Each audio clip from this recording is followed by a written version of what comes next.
Many of you guys have been asking me how I study Japanese.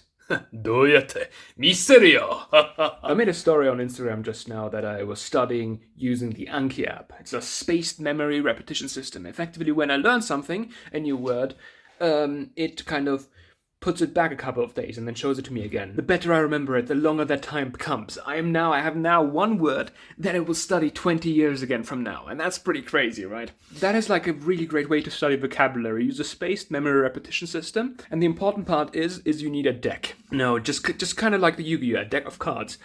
And someone asked me the question, あなたのデックをダウンロードすることができるか? And I said no, because the thing about learning language, the best way to learn vocabulary is to associate the word not just by having like a random word that you study, but by associating it with a certain memory. So whenever I want to study a word, when I see a word and I feel like, hey, I don't know the word, I make a card out of it that I can put into the deck. And this is so cool because for every word that I learn, I have a memory associated with it. Each time I see a word, I remember where it's from, and that really helps the memorization process so much. I'm not kidding.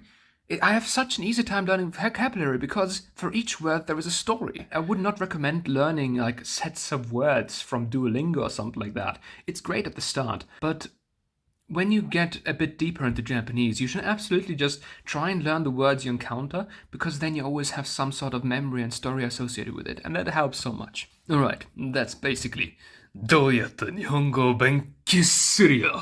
Hope it helps.